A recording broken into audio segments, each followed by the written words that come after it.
Hello,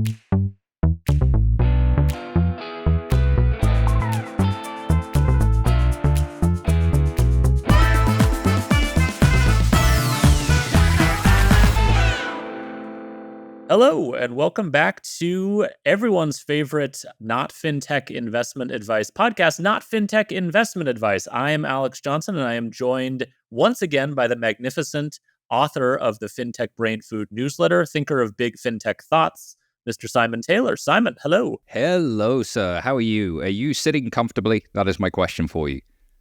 Am I sitting comfortably? I am sitting comfortably. I will say I'm recording this podcast from a hotel room in Las Vegas. Not my favorite city in the world, but, we make do with what we can. And my only complaint, and this is a very first world problem, is that the desk that I'm sitting at relative to the height of the chair is not quite right. I'm not sure if hotel room designers think about these things, but I have to sit up much higher in order to be able to type at the proper angle. So, I'm comfortable for podcasting, for newsletter writing slightly less so, which may show up in the newsletter that comes out this week. We'll hope that you can't tell. The move is do it on the bed. That's the answer. And yes. that's it. It just is the move. It's what you'd be doing at home when you're tired. Type from bed. This newsletter was brought to you by Alex Johnson, chilling out a little bit more. And it'll come through, the feel for it. No, the reason I asked if you were sitting comfortably, my friend, is because I have a shocker for you. As I look out of my window at this point, it is raining in the United Kingdom. But unlike that weather, I am chipper because I've been on vacation for a week. My email inbox is in pieces, but my enthusiasm for fintech has never been higher. So I'm excited to get into this one. I love it. Well, that's exactly the energy we want to bring to this podcast, as always. And so, Simon, I can always count on you for that. I'm glad you're bringing your sunshine-filled attitude to the podcast. As always, we are going to take turns bouncing around a few different fintech companies that have caught our eye, and we will spend a few moments at the end of the podcast manifesting our various fintech companies. Simon, I hate to be greedy, but is it okay if I go first this time? Oh, please be my guest. Okay, so company number one, and it's one that I wrote about in the newsletter this week, as a matter of fact, because I wanted to dig in and learn a little bit more. It is called Kudos, which is probably one that you've seen. Am I stealing one from you? This was going to be my first pick. So I don't want to say that I knew that you might be going in the same direction, but this is kind of why I wanted to be greedy and grab it. So I'm taking Kudos, but I tell you what we'll do. We'll just do a supersized deep dive into all things Kudos because I figured you might find them interesting. So can we combine our first one, Simon? Yes, we can combine it, but I do have a backup one that I can use as well that I'll cover briefly. Right. Fair enough. Okay, so Kudos, as I'm sure you know, having done some research into them yourself, they are a credit card rewards optimization app and browser plugin, I think would be the best way to describe them. So as I understand it, the idea is that you as a consumer, a credit card cardholder, will connect your card or various cards to this service. And then through both an app and a browser plugin, they essentially allow you to optimize in real time your credit card spend so that you are maximizing your rewards. And I will be honest, I'm a little bit of a simpleton as it relates to credit card rewards. I pretty much just put everything on one card as my credit card issuer wants me to do. I'm very loyal to that. I get reasonably decent rewards. But if you're really into optimizing credit card rewards, as our friend Kia Hazlitt is, and I'm sure many, many others are, you usually have different cards that cover different categories, have different rotating bonuses on a quarterly by quarterly basis, ones that are better for booking travel, ones that are better for groceries. And this service essentially helps you optimize across cards in order to maximize your rewards. Now, in addition to that, they also have built out a merchant, advertising network would be the way to think about it, where they can offer boosts for getting additional rewards if you shop with merchants that you might already be shopping with. So sort of similar to how maybe a Klarna works in terms of surfacing different advertising offers from specific merchants that you might be interested in. And then they also offer the ability to shop for a new credit card. So if you Mr. Credit Card Optimizer have a particular large purchase coming up and you want to figure out, hey, would it be good to put this purchase on an existing card or maybe get a new card because I could maximize my rewards further by doing that? They can help you find that card that you might want to use and then help you apply for that in a Credit Karma points guy type fashion. So that's what they do today. I am deeply fascinated by what they might do tomorrow, given some Yes. larger trends that we're seeing in the space. But Simon, I'm going to stop there and let you run with the ball. Yeah, so the Chrome plugin really struck me as being the checkout space, right? So Yeah. PayPal acquired a company called Honey for about $4 billion, I believe it was. That's B. That's billion with a B. Yep. Yeah. And what that did is it would try voucher codes at checkout on your behalf. And that's kind of awesome because I don't want to go hunting around for vouchers. I'm never going to remember what they are. So I just press this button on my browser and it does it for me. Nice. I might save 10%. This is that, but for rewards. So it completely makes sense. And it's credit card rewards for everybody else, optimizing the cards you've kind of already got. It just seems like one of those products where when you see it, you go, oh, of course. Why did nobody think of this before? The second thing I thought was merchants are going to love this because it's going to bring them new customers. So why wouldn't you support this? Like, pick your own card user. All right, some of them might cost us more as a merchant to acquire. Like a credit card interchange is more than debit cards. So, there's some additional cost. But if you're bringing me new customers, the net benefit is worth paying for. This was always the buy now, pay later thing, right? Which is actually I was going to say, you're paying more. Yeah, I'm paying more, but I'm getting a customer I didn't have, so my revenue's gone up. So it's worth that, and the boost is also worth it. The loser in all of this is the card issuer. They have become commoditized. Like, you add the best reward you possibly can, and unless it's the best in the market, this wallet won't select you.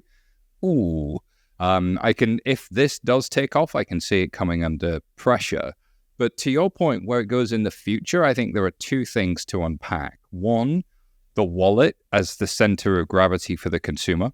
Yep. Venmo, Cash App, neobanks, like these non-bank things that do a lot more than banking and credit and whatever else. So the wallet is infrastructure that has many payment types associated with it.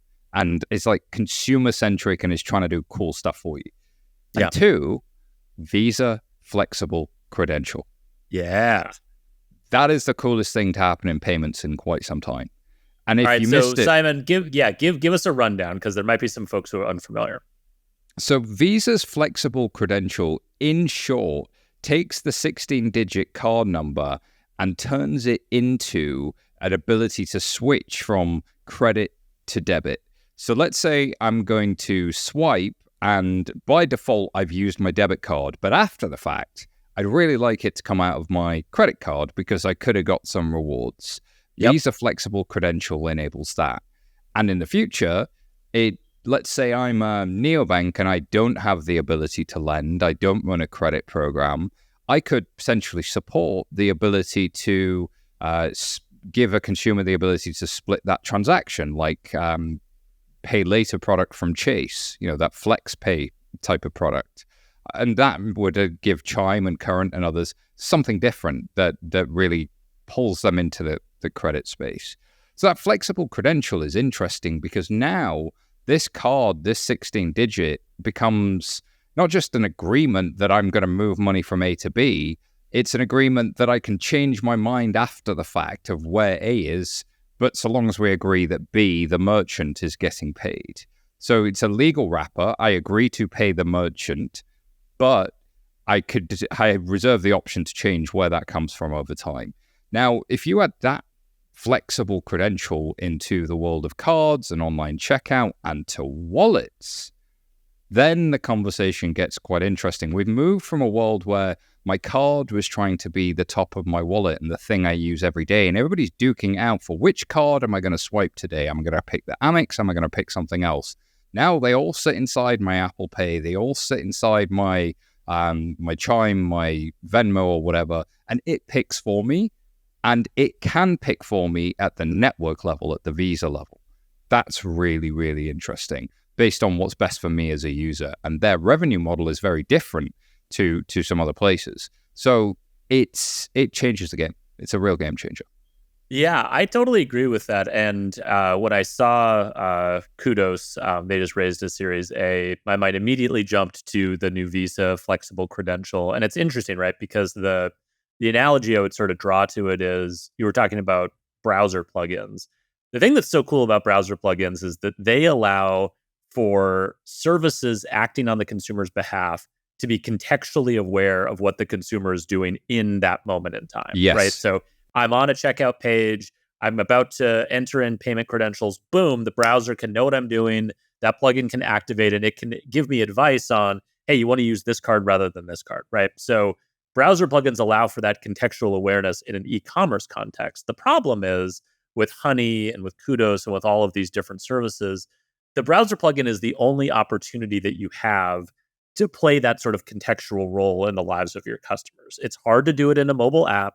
It's hard to do it in a physical context because either the mobile app is locked down and it doesn't allow you to have that level of contextual awareness, or in a physical point of sale context, if I'm pulling out a plastic card and I'm dipping it or tapping it, there's no dynamic contextual awareness that's built into that functionality until now. And so the beautiful thing about being able to wrap that 16-digit card number with this sort of flexible rules-driven capability is it allows for that contextual awareness to seep in everywhere. And so this Yes. idea that you can go from a browser-based plugin experience, which is magical, but kind of only works in that context, to being able to do that everywhere, that's huge. And I'm very curious to see, does Kudos, I have to imagine they're working on this. Do they launch their own card that comes with this sort of intelligent sort of interface built on top of it? Do they just sort of white label that intelligent interface and provide it to neobanks and banks and let them sort of duke it out and sort of try to own that experience? There's lots of different potential routes forward, but I totally agree with you. And the thing I think is really interesting is, you kind of speaking of Honey, you remember those price tracking and refund apps that popped up in fintech like 5 years ago? And the idea was, hey, credit cards offer as just a benefit the ability to get price protection, so that if you buy something online and then, oh, you find it for a lower price, you can give us a receipt and a screenshot of that, submit it, and we'll reimburse you for the difference in the two. We'll protect your pricing. That always sounded really cool, but the logic behind offering it was, this is going to be too painful for most consumers to deal with. Much in the same way, by the way, that credit card reward optimization is too painful, right? Most people aren't going to keep a spreadsheet of all of their cards and figure out how they want to use them in order to maximize their benefits, much in the same way that most people aren't going to submit receipts to their credit card issuer and then wait 30 days to get, the $12 that they could have saved if they'd bought it at this other place. Well, these price protection apps came in and basically figured out how to optimize and automate that price protection benefit. And so suddenly Yeah. consumers didn't have to do anything. It would just automatically do it on their behalf. Well, Simon, what happened shortly thereafter, after those apps started getting usage? All the credit card issuers capped or otherwise removed that price protection benefit. So a long-term question I'm really curious about is, what does this do to credit card reward programs generally? Like, how can you design a program that's still appealing at the same level it is today if the baseline assumption needs to be, most of my customers are going to be fully optimized in the way they use this reward? We're not going to have any breakage or lack of usage. Like, all of it is going to be maxed out because of these new services that are available. Can I offer the same rewards? Do the economics of rewards have to change? Fundamentally, at some point, if this or flexible credential or both get scale, you have to say yes. Yeah. Because who's going to offer that kind of reward if it's only been maximized out of them, right? Like it just doesn't make sense. If it becomes unprofitable, like the consumer experience makes complete sense. I just go use my debit card everywhere, and at groceries, I get 5% cash back from my Amazon Prime card, and then air miles, I use my, insert your airline card here, Delta, whoever, and I go to get gas, and the Shell fuel card takes care of all of that for me. Great. But that's for me as the consumer, but the issuer Yeah. now has completely lost out, which made me think, actually, this goes in two different directions. It goes towards the wallet space generally and steering of payment rail. I think Yep. that's the takeaway here. Yep. Rewards are like almost the wedge that doesn't get you all the way to the long-term value. It's useful for now. It gets you attention. It gets you adoption. But I don't think it's the thing here. It's the payment steering in a given context that's made sense. And this is just something that's ready now to get adoption. The second thing I thought about was branded checkouts. If you think about where Cash App and Square are going, and where Venmo and the PayPal checkout can go, they've actually got a two-sided market, and they can start to move transactions off of card rails towards honors transactions and share those economics with the merchants, but also share much more data in that flow. So that was kind of, branded checkouts have higher conversion. They're really, really effective. They're really, really good. They take care of the experience. But that branded checkout plus wallet combo, that's really interesting. Now I can get into dealing with returns and logistics, a bit like Shop Pay has done, a bit like Apple Pay has done. But what does that Apple Pay like experience feel like for auto steering from your card? What would Apple do with Visa Flexible Credential?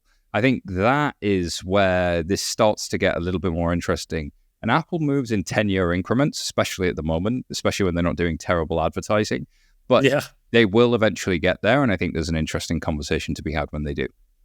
Yeah, no, I think that's a really, really good point. And just to add one final note on that, it is a really interesting question as to who ends up controlling that wallet, right? Because obviously, if you're a bank or a credit card issuer, you're probably not thrilled about the ability for consumers to optimize their card spend across multiple cards. So you might not sort of naturally love this idea, but you have to kind of think, okay, so you don't want to offer this. You just want people to continue to use their card. That's fine.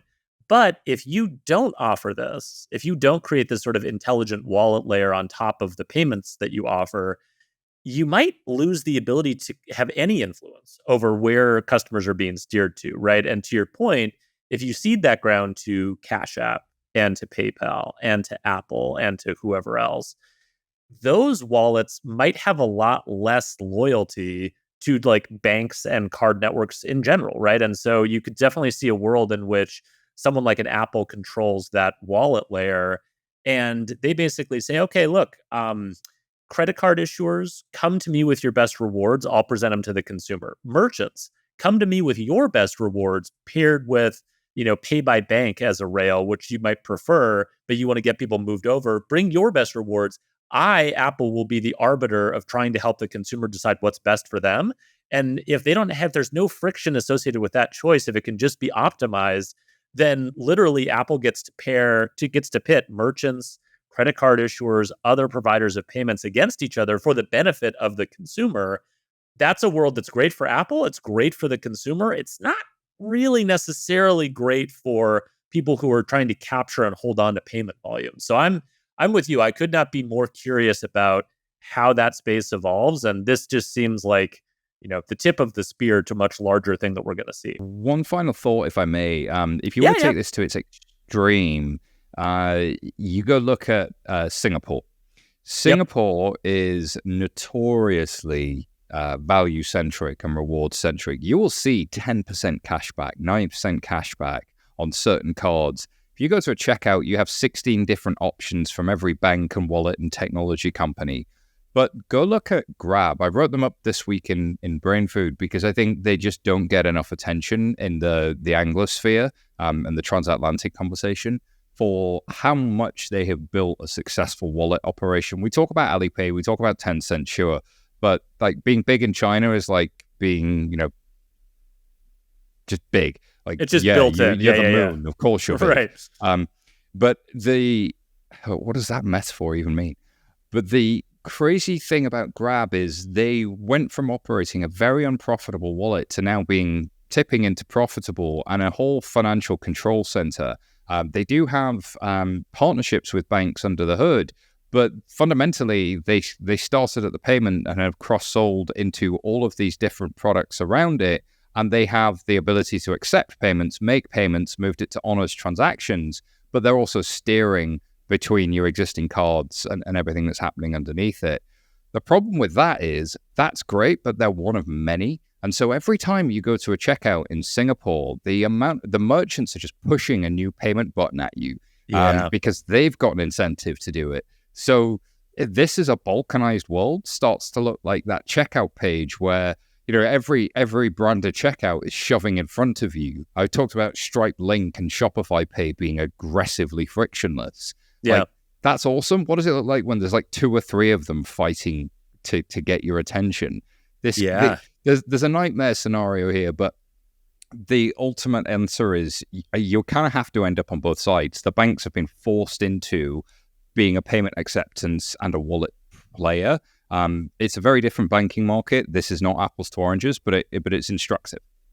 Yeah, no, I think that's a really good point. And I mean, just, when I think about the future of this stuff, it's really interesting to think about where does someone like a Pays fit into this, right? Because banks are trying to get involved in the wallet game. But, I do think that, and this move from Visa is so interesting because, I think you and I have talked about this before. Visa's super smart. Like they're just super, super smart about this stuff. And they have to balance the needs of all of the different constituents that operate in their network. And so sometimes they'll do things that are very good for banks and are a little bit dicey for merchants. And then they'll do things that are better for merchants and a little bit, dicey for banks. And they always are kind of constantly triangulating. And I think in this particular case, the benefit to consumers of this flexible credential is massive and increases the value of, having multiple cards on the Visa network tremendously. But it is pushing a little bit away from for issuers, this is going to be challenging. It's going to change the competitive dynamic. So I can't wait to see how it all plays out. Mr. Taylor, I know I stole your first one, but do you have a second one for us? Yeah, we can go a little shorter on this one because I think it is definitely ultra nerdy, but I think it's an important one. This one is called Azimuth, and it is a compliance effectiveness testing suite for lenders. So niche within a niche. It's not just a compliance platform, it's testing the effectiveness.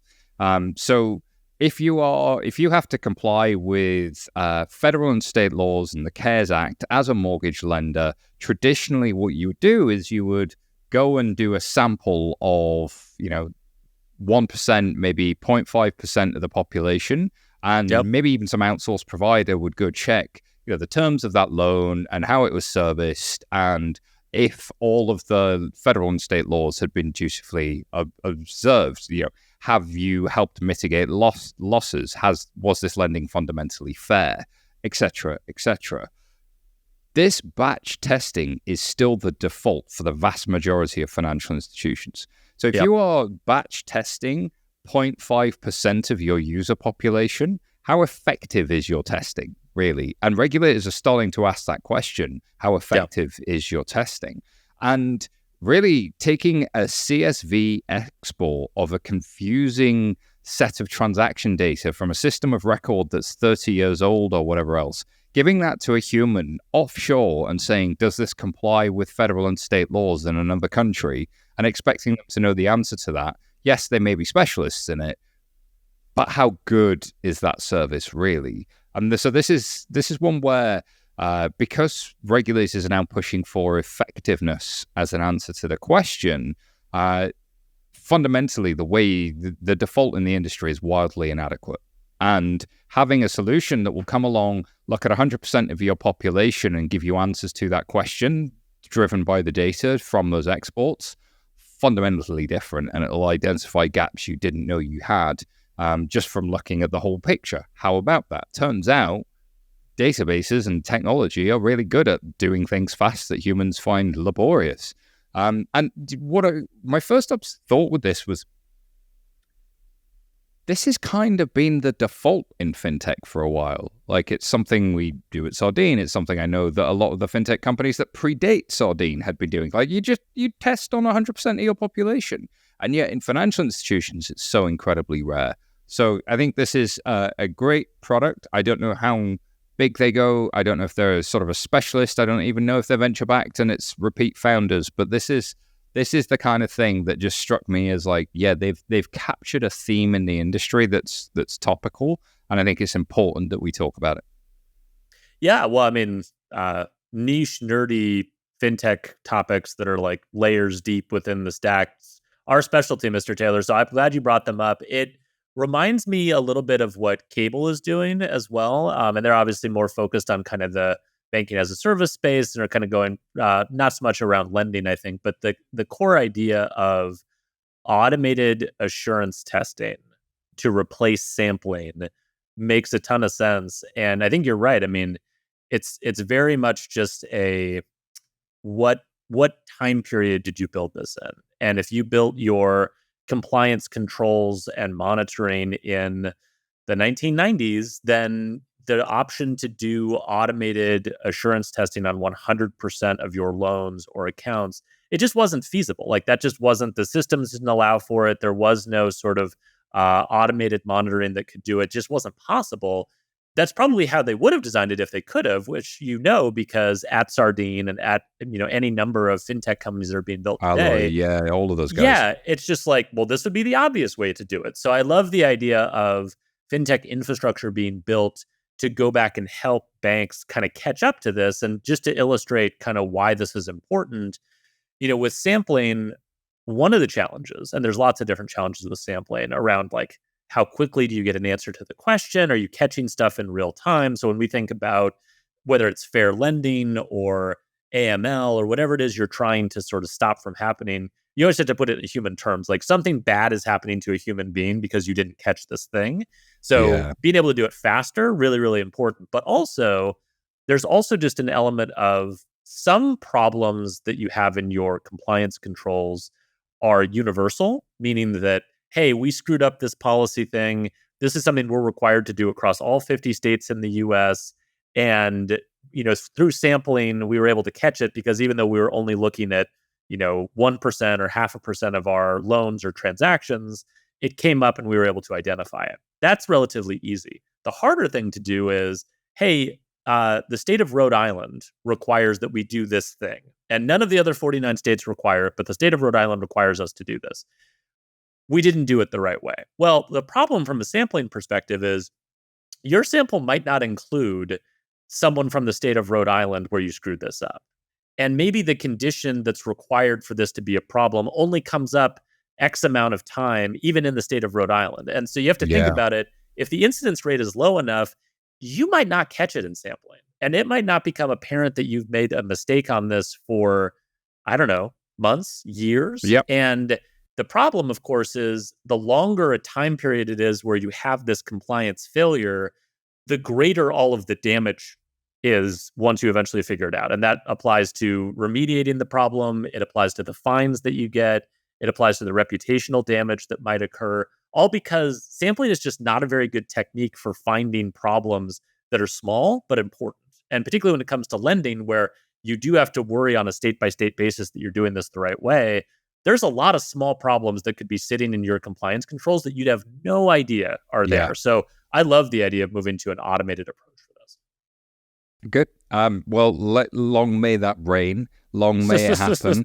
Like, let's make this an industry default. I think it should exist, and it should be the default. Whether you're at one of the processors listening to this, whether you're in a core systems provider, whether you're at a financial institution, this should be a priority, because I think fundamentally everything you care about hinges on this being good and capable. Yep, totally agree. Can I give you my second one? Go right ahead. All right, my second one is Layer, which is not an uncommon name in the fintech space, I feel like. So I'll describe what they do more specifically because they are a seed stage company, but they offer embedded accounting software is the idea generally. And so if you are a platform or a vertical SaaS type company that works with businesses, and there are a lot of sort of vertical SaaS companies that operate in a B2B context.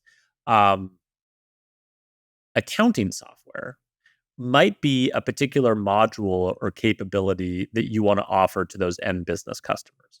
And when it comes to the sort of larger question of, well, I mean, and this is something that comes up all the time. How do you disrupt QuickBooks? Like, how do you disrupt QuickBooks? Well, it's really hard, right? Because disrupting QuickBooks requires that you build a brand and a sort of customer acquisition engine that can rival Intuit and QuickBooks. And that's just never going to happen, right? And the problem with small businesses in particular is they're always appearing, they're always disappearing and dying, they're always changing. And so it's just this really massive, constantly churning market. And going after that market in like a dedicated customer acquisition sense is just really hard. The benefit that QuickBooks has is everybody knows who they are. And so if you're starting a business and you need accounting, like QuickBooks is just top of mind. You just pick QuickBooks and like new small businesses just fall into the funnel for QuickBooks. Competing with that is extraordinarily difficult. It's one of those like, if you gave me $1 billion, I could solve it kind of problems. Or alternatively, you could use embedded software as the way to solve that. And the idea, as with everything with embedded, is if there are X number of vertical SaaS companies that are out working with new small businesses, they are collectively reaching into all of the same categories of small businesses that someone like a Quicken would reach into. By partnering with those companies and by enabling them to add accounting as an embedded module within their larger suite of services, we can go after that same market, but do it in a much more efficient way. And again, from a small business perspective, they don't need the most sophisticated accounting software in the world. It doesn't need to be the same accounting systems that Coca-Cola uses, right? Like you don't have to build an absolutely best-in-class accounting system. You just need to build one that hits the major points that you need, that kind of covers all of your bases. And then the embedded strategy is how you get it everywhere. So I was very intrigued by this. And I was intrigued particularly, Simon, because this seems to be increasingly, when I think about embedded finance, this seems to be sort of a slight tweak on the embedded finance model, where in the same way that QuickBooks is now offering financial services products, right? So QuickBooks has a whole suite of embedded banking, embedded payroll, like all of these different capabilities. You can embed those through accounting software because accounting software is a very natural touch point for financial services products.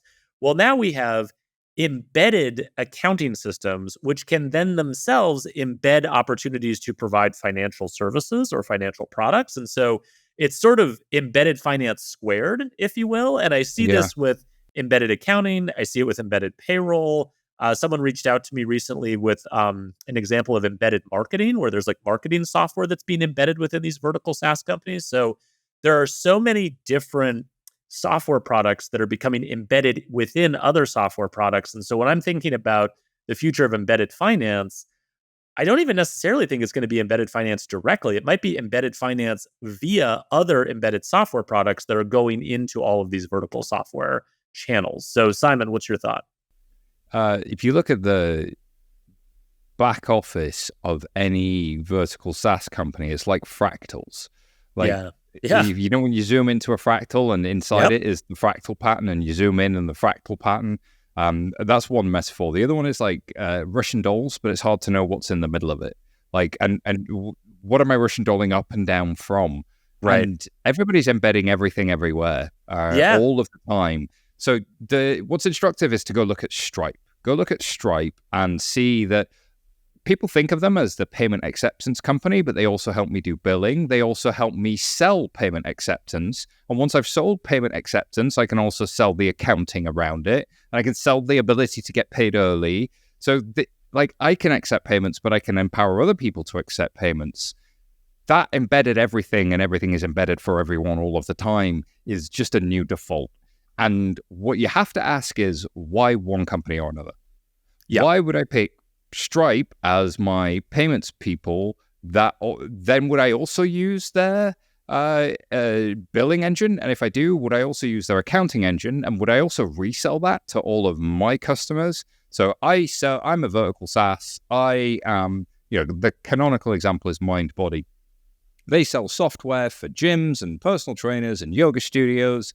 And they would want to give the gym or the yoga studio the ability to book classes, accept payments, to get paid, all of that sort of stuff. So they rebundle through Stripe Connect all of the ability to do that. I don't think it's Stripe Connect. It might be Phoenix or somebody else. Like, I can't remember who the provider is. But they're like this canonical example. So is payment the center of gravity for it? Is accounting the center of gravity for it? And what else in the value chain is embeddable? Because fundamentally, like 20 years ago, you had to ask the question, when would I build a department and when would I vertically integrate and when would I build it myself? And now when would I hire an API to do that department for me? And growth companies are the obvious starting point because growth companies just do not have enough people and they got too much to do. So they're going to hire this SaaS software to do it. And then they're going to hire SaaS software to manage the expenses on their SaaS software because they didn't do that thoughtfully. They just did whatever they needed to do to get through tomorrow. That's growth companies. But what's starting to happen is it's going into that like bricks and mortar space where it's kind of everybody gets this now. Everybody gets this opportunity to do it. It's what did I see the other day? What was the name of the company? Yeah, Panax. Their AI for cash flow. This is a bonus one. So it's like basically Ramp, but for mid-sized companies in real estate and logistics and manufacturing. So it helps them forecast their cash flow and it helps them manage bank reconciliation and it helps them manage expenditures and sweep cash from different bank accounts. And, kind of what every bank had on their roadmap but never delivered is now for mid-sized, like middle American businesses, is now a startup, a fintech company. And so, of course, the growth companies were the first ones to do it. The example here with Lair is really, really interesting as a part of a broader trend of unbundling Stripe, unbundling Adyen, unbundling the like, we're the one platform that does everything. We just happen to do payments first, or unbundling QuickBooks. We're the one platform that does everything. You happen to come for us for accounting. Now there's like Stripe billing without Stripe billing. There's Stripe tokenization without Stripe tokens. And now even Stripe is trying to do like their own version of like, we'll be modular too, and we'll give you the tools to not use us. And yeah, you don't have to use this for payments if you want to use this for these other things, right? Yeah, like it's so where's the like everything's a la carte now, and it's getting confusing. It is. No, it really is. I mean, I think it's funny, right? Because we talked about unbundling classically in the context of like fintech companies that are serving consumers unbundling the bank and unbundling all the products that a bank offers. We haven't really talked as much. I haven't seen the word unbundling thrown around in fintech as it relates to embedded fintech or embedded finance. But it's the same exact thing. Like we are unbundling the back office. We're unbundling all of these functions. And the irony is that it's companies like Stripe and Adyen who we don't really think of as like legacy companies that are on the other end of this unbundling trend. It must be sort of alarming to someone like a Stripe to see themselves already being unbundled. You'd think you'd get a longer time being the incumbent in a space before you start to get unbundled. But I do think this like unbundling, rebundling trend tends to sort of play itself out in faster cycles now than it used to. And not only that, but as you were talking about those middle American businesses, I think you're right. I mean, this stuff is now reaching well past growth companies into places where technology has never really reached before. And it reminds me of private equity, actually, where like if you own an HVAC company that's been reasonably successful, 19 private equity guys are going to call you and try to buy you as part of a roll-up strategy for their HVAC business. Those same companies, those same businesses are now getting calls from software companies and SaaS companies and companies that want to embed their SaaS company or their product into another software provider. And so like, I would love to do some type of like survey or consumer facing project where we reached out to the business owners of all of these companies and talked about how their lives have changed over the last 20 years, because they're now being presented with so many more options. And to your point, the thing I'm really curious about is what is that center of gravity that ends up being the anchor that drives a lot of the decisions that you're making? Because the other thing you have to remember with all of this is the end company that's the customer of this, they don't have time to figure this stuff out themselves, right? That's always one of the things I go back to with small business owners is they're stressed, they're overwhelmed, they're trying to run their business. They have zero time or extra mental energy to figure any of this other stuff out.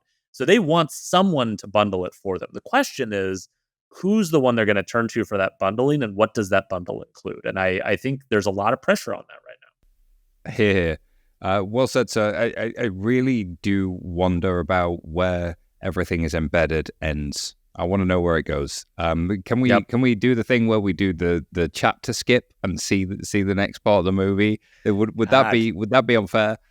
no, I wish for that sometimes. I joke that I sometimes have like a fintech time machine where I'll go back in time. I never think about a fintech time machine where I go forward in time, but that would be amazing if I could just like, hey, can I get a glimpse into what is ultimately going to happen here? Because I know someone's going to like sort of re-aggregate this and rebundle it. I just don't know who it's going to be. Do you remember like 2 years ago there was this sense of like every fintech idea has been done, Yes. and I definitely felt it. I definitely felt like, oh God, I've seen this before. I've seen this before. I've seen this before. Especially during ZERP 21, 22. It's like, oh God, I've seen this before.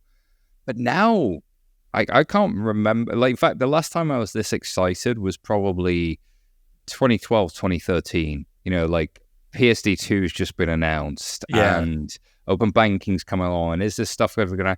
Whereas now we've been through this maturity cycle. Will Apple ever do NFC payments as it was back in the time? Now Apple Pay. Like all of that stuff has come to fruition. And now it's like, boom, that's the platform we're now building from. And we're seeing these things like Kudos, like Lair, that just sort of give you hints at what the future could be. And it's kind of exciting. Yeah, no, I couldn't agree more. I mean, it does feel like we move in these cycles, but then at the end of the cycle, there's a whole new layer of infrastructure to stand on top of, and then people Yes. have new ideas for things they want to build, and then we go through another cycle, and then we end up like a layer higher. So, trying to think of the right visual metaphor to describe that, but like we do keep getting dropped at a level above where we've been before, and it's pretty exciting to see what's getting built. Simon, do you have one more company for us, or should we skip to manifesting? No, let's do one more company. Okay. I couldn't decide between two. Okay. And I feel like I've done the Gen AI Money Buddy, so I'm gonna leave that one. But Okay. as like secret bonus one, Corzo is building an SEC registered AI pal for your money. So go Oh, check that one out because okay. it's SEC registered. Ooh, Interesting. ooh. But I'll leave that there because I want to talk about Car Putty. Car Putty is a line of credit for consumer vehicles. So Yeah, instead of that's taking out a lease, you get that $250,000 line to spend on almost any vehicle transaction. And then you get to negotiate as a cash buyer to avoid the pain of multiple lease applications. And it also uses, quote, AI powered valuation tracking to maximize your buying decisions and your potential ROI on a vehicle purchase. Consumer centric, really, really cool. Like, you think about the amount of multi-car families in the world that buy multiple cars outright and see the current valuation, like just see that depreciate. Like that's a hard thing to manage. There's enough admin being a parent anyway. Now, like be the head of a household and running a mortgage and running more than one car and more than one phone bill. Give me something that's like a business line of credit, but for all my cars that gets me to run as a cash buyer. This is, I want this. Like, yeah. and it's like, because it's like a mortgage for all the cars you'll ever own. It's like you give the car back at the end. You've optimized the amount of resale value you get from it as a cash buyer. You get to move on to the next one, but that line of credit's still sitting there, and you might not have used it all. It's really, really smart, and it's the first time I've seen something genuinely novel, or that feels genuinely novel, done that's like prosumer grade, that's taking a business idea, that line of credit, and applying it to consumer use cases where there's a hard asset at the end of it as well. Really, really cool. This is extremely cool. So, qualify for up to 250K to cover all of your auto financing needs now and down the road. It's fascinating. Yeah, I mean, it is really interesting because I have actually gone through this recently. My wife and I have churned through a number of vehicles recently, mostly relating to increasing family sizes, right? Where you're like, oh, like we can't, like we love this car, but we can't use it anymore because we need a minivan and we need more seats, and like the nature of my car needs has evolved dramatically, and so it is. I have gotten a bit of a glimpse into the world of like the costs and, to your point, the admin of just churning through lots of different auto loans and cars and providers, and feeling like I'm not getting the best deal, but also not really sure what to do about it. And so I do really like the idea of preempting all of that by just saying, look, you're going to do this over the course of your life, right? You're going to own, 11 to 15 cars over the course of your life or whatever the number is.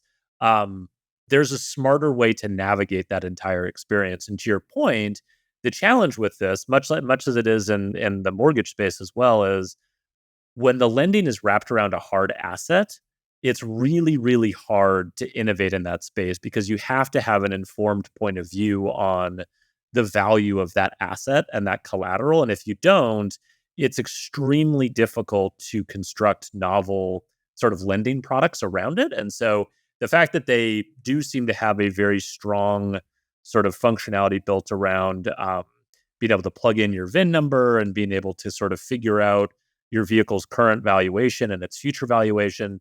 It's fascinating.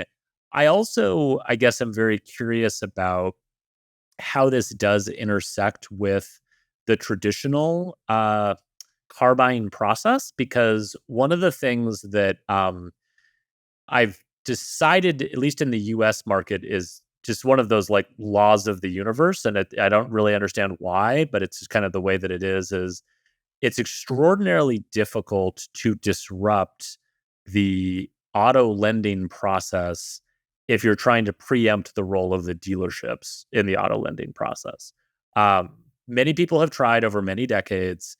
Maybe this is the novel product that will be able to do that. But generally speaking, the idea of, hey, go get a loan from your bank first, then go into an auto dealership with money that you have that you can negotiate as a cash buyer. You can get a better deal. You're in control of your destiny.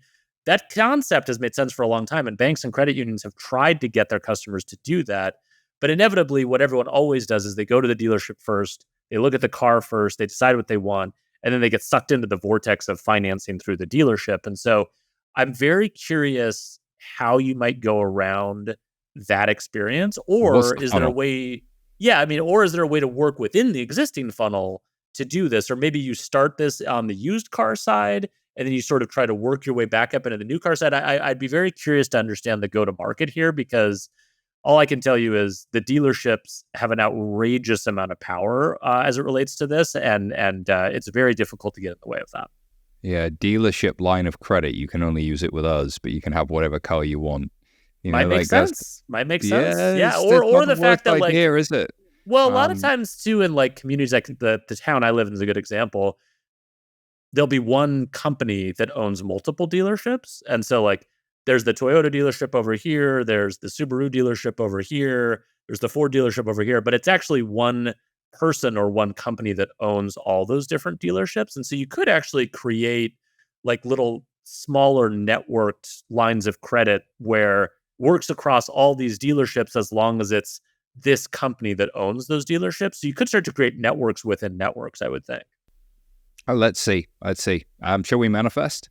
Let's manifest a couple ideas. Would you like to go first? No, I'd like you to go first because I don't have one top of mind right now. I'm still trying to think of one. All right. Well, Simon will be just silently thinking as I rattle this one off. But actually, it's a really, really relevant example to what we were just talking about. So I would like to manifest a better solution, better software for enabling banks and credit unions to cross sell to indirect customers. Okay. So use auto as an example just because we were talking about it. Most auto loan customers that banks and credit unions have are indirect, meaning that they came through a dealership and the bank or credit union was participating in one of the indirect auto lending networks, Route One, Dealer Track, those type of providers. The challenge with those is that even though as the bank or credit union, you are getting that new customer or member and you're processing their payments, you're the one servicing their loan, you're the one who originates the loan or you buy it from the dealership after they originate it. The challenge is that the customer didn't pick you. And so they don't know who you are. They have no relationship to you. Your brand means nothing to them. And apart from setting up the servicing of the loan and collecting payments, um, the ability to cross sell to that customer and to say, hey, we're, US Bank and we do all these other things and you should work with us and we'd like to understand your financial needs. that is an almost impossibly difficult problem to solve. And if you look at the cross-sell ratios off of indirect auto loans, they're pathetically low. And it's the same thing with mortgages, right? When my servicing rights for my mortgage are resold on the secondary market, I get a letter in the mail. Some new company I've never heard of introduces themselves to me. I have to crawl through a pathetically terrible mobile app or online experience to set up auto pay. And then I never ever hear from that company again. And I never want to think about that company ever again. The reason I think this is relevant and important, Simon, is that I have a large scale thesis that more and more relationships that banks have with customers on the lending side will be through indirect channels in the future. I think indirect lending or embedded lending, as we talk about it in a fintech context, is going to explode in popularity over the coming decades. And the reason Yeah. for that is it's just more convenient for consumers, right? You prefer to get a loan in the context of the activity you're doing rather than to seek out a loan on its own. That's just a sort of universal maxim. Well, if we accept the premise that that's true, and we accept that embedded lending through software platforms, as we've been talking about, is going to become much easier, has become much easier, well, then a lot of consumer lending volume is going to shift over to embedded channels. That Yep. is going to mean that there are way more opportunities on the back end for banks to refinance those loans, to be the bank partner behind the scenes originating those loans. And the question is going to be, is there any opportunity for banks to cross-sell those new indirect relationships that they've gotten? And if they don't figure that out, I really don't think that embedded lending and embedded finance is going to be a net benefit for these banks, because even though you're able to get those assets, there's no other relationship value or lifetime customer value associated with them. It's literally just, we have this customer for the next 3 years, and then they're going to age off of our portfolio, they're going to pay off their loan, and they're going to be gone. Banks can't let that happen. So someone needs to build a better cross solution for indirect lending. That's my manifesto. Fully agree. Banks, if I was running an embedded finance team today, I would be trying to figure out how I build my balance sheet as a platform. How do I make this platform have a rigid set of compliance rules about it and have a single view of like customer and the financial products that are associated with that customer, and have a lifetime wrapped around that customer inside of somebody else's platform? And there might be somebody like a Stripe, a unit. How it actually gets to the customer indirectly it could be a complete layer cake. That doesn't matter. What matters is, are they my customer? Am I in control of the compliance? Am I in control of the cross-sell? And how do I think about servicing them and moving on from there? The only ones that can potentially be thinking that way at the moment, I think, are the big banks. As I speak to the embedded finance teams at the large banks, they are recognizing the importance of becoming a platform. And the ones that are increasing their tech spend dramatically are the ones to watch in this space. I think that's going to be interesting. So I found something to manifest to close this out. Google almost kind of built it from I/O, which it made me wonder, right? Like, scams, huge growing issue. Part of the reason I have the day job I did is I had a family member scammed out of a large sum of money. It's personal for me. And the problem with a lot of it is, particularly vulnerable people, is most of it happens via SMS messages and phone calls. It's kind of the stuff that you can't see coming. So what you want to do is, if you're going to prevent a scam, you want to figure out a way of seeing that thing coming before it happens. Maybe it can be done if it's happening via an SMS and some of the like the WhatsApps of the world and whatever. And those platforms could build it. They haven't. But what Google has done is they've introduced conversational AI into phone calls. So today on my Pixel phone, I can see that they think it might be a scam call incoming, and I can press a button to have an AI assistant screen the call for me and decide whether or not I want to pick up the call. That's kind of cool. It will handle the interaction as if it were a human. But now it can, with my permission, on my device only and locally, listen into the conversation. And if it sees a trigger word of like, send me your password, or like account details and all that sort of stuff, and claiming to be from a bank but not calling from a bank registered number, it will try and intercept and say, hey, we think this is a scam in progress. So what am I manifesting? I want that, A, not to be like a tech demo. I want it to exist. And B, I want it to be from all of the social media giants and anybody in communications. Fundamentally, we've separated communications and payments in laws and how we think about scams versus fraud. A scam is regulated by the FCC and the Federal Communications Commission. The payments is, Reg E and everything that happens with that side. These are two different worlds, two different sets of regulators, kind of a similar construct in the UK with Ofcom and the FCA. They talk to each other, but they're not aligned. Something else that happened just today was Tech Against Scams, or the Tech Scams Alliance formed, which has got some big names like Meta and Coinbase in there trying to share knowledge with each other and do more together. That's awesome. Can we actually have all of these platforms work together to defend against scams? Can we use AI in a privacy-centric way to help the vulnerable, to detect scams before they happen, to get right up the stream into where it's actually happening? It's happening in Google search, it's happening in a phone call, it's happening on a WhatsApp message. Let's put that software there and let's actually make a difference with this stuff.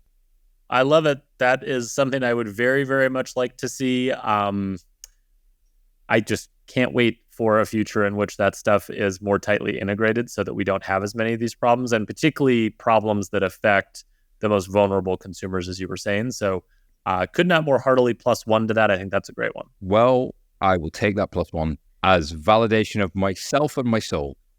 You should. As always, my endorsement means more than anyone else in your entire life. I'm sure that that's true. Maybe at least in a fintech context. Simon, as always, a delight, sir. Thank you for carving out some time. I know you're busy, but I appreciate it. And hopefully we'll get to do this again next month. I look forward to it every single time with you, Alex. Thank you so much for your time. I appreciate you. All right. I appreciate you.